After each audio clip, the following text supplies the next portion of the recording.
What is up, guys, and welcome back to another video. And for every Finn Balor from NXT, you have an Adam Rose. And what I mean by that is that today we're going to be talking about 10 NXT stars who failed on the main roster.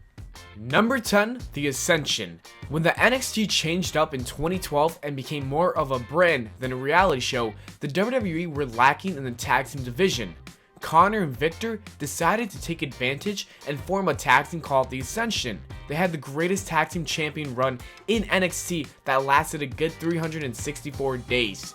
They had awesome feuds with Corey Graves and Neville, and the team of Justin Gabriel and Tyson Kidd. And even their last match was against Finn Balor and Hideo Itami. So yeah, they were a big deal in NXT. Once they got called up, they were booked as a joke. APA and New Age Outlaws were embarrassing them left and right.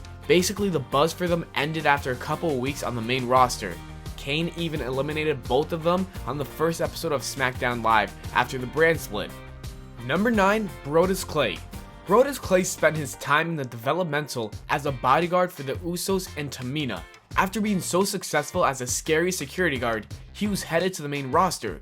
He was on the roster as Del Rio's bodyguard until they decided to make him the Funkasaurus. He would dance and call his mama.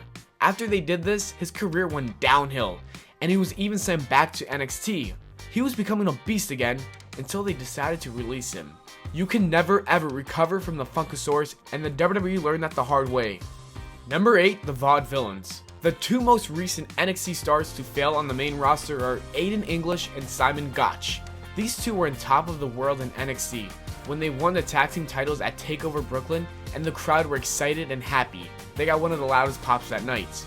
The only problem is they dropped the titles really quickly and turned heel a little after that happened. It made no sense because the crowd loved them. Turning heel was a horrible idea, and then they lost all their momentum. Once they had no momentum, the WWE called them up. Now all they do is elevate other tag teams such as American Alpha.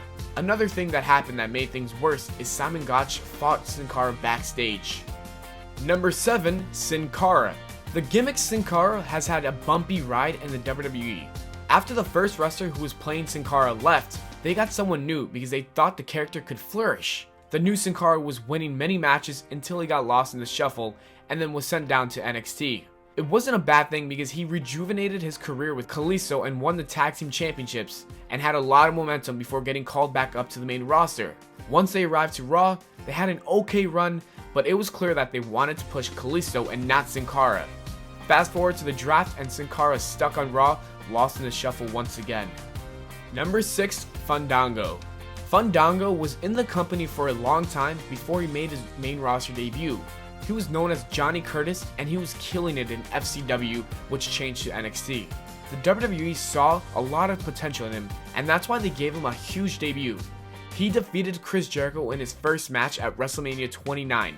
He was riding off of a lot of potential. And the next night of Raw, which I attended, we started the whole da da da da da da da da. He was going to be big until they decided to force the humming down our throats. Now he's partnered with Tyler Breeze as a comedy act.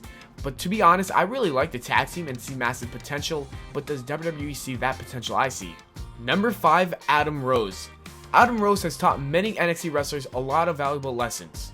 The first lesson is that even if Full Sail loves you, the crowd around the world might not be the same. Another lesson is that you shouldn't violate the wellness policy because you will get suspended. Finally, the third lesson is that don't get arrested for domestic violence because you will be fired. I actually feel bad for Adam Rose because he struggled to find his gimmick, and once he found it, it failed on the main roster. And of course, I feel bad for all the other stuff that happened to him. Maybe the WWE was just not meant for him. Number 4, Tyson Kidd. Tyson Kidd spent a couple of years in FCW before making it to the main roster, a part of the Hart Dynasty.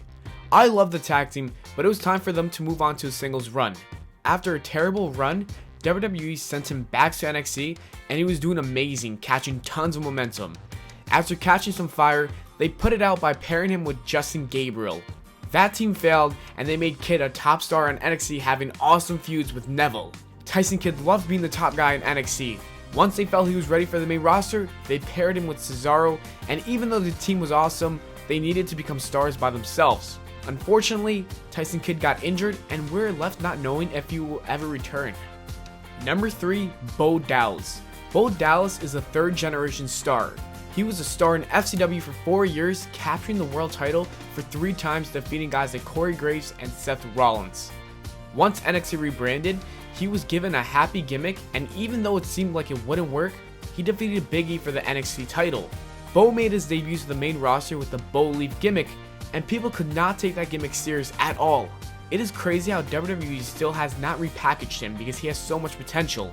He's also young at 26 years old, but that doesn't mean you can waste his talents. Number 2, Wade Barrett. Besides Daniel Bryan, Wade Barrett was one of the best things to come out of that awful old version of NXT. Wade Barrett was the leader of the successful faction The Nexus, and he broke out as a main eventer. He main evented 5 pay-per-views in the year of 2010, which is actually incredible. 3 of those matches were for the WWE Championship, and he could not capture the title in any of those matches, which could have really cemented his superstardom. After failing to win it, he was given some Intercontinental Championship runs, and even King of the Ring, but it was no help. Then they paired him with the League of Nations, and he couldn't stand it and left the company. Number 1, Tyler Breeze. What the WWE did with Tyler Breeze makes me very upset, and I just wish they could push him. From 2012 to 2015, he would put on amazing matches in NXT, and everybody loved him down there. Once he got called up, he lost to Ambrose in his debut match, and Ziggler defeated him in their feud. At one point, he was 0-49. Now he is paired with Fandango, and the WWE only sees him as a comedy act. As always, thanks for watching the video, guys. I hope you all enjoyed. If you did, leave a like and subscribe for more. Don't forget to follow me on Twitter at WWE Pllana. Also check out my other channel, Official Life Facts. Take care and spike your hair. No diggity, darling. I'm not the bad. 1730, no diggity, darling. I like the way you work it. I'm about to bag it up. No diggity, darling. I'm about to bag it up.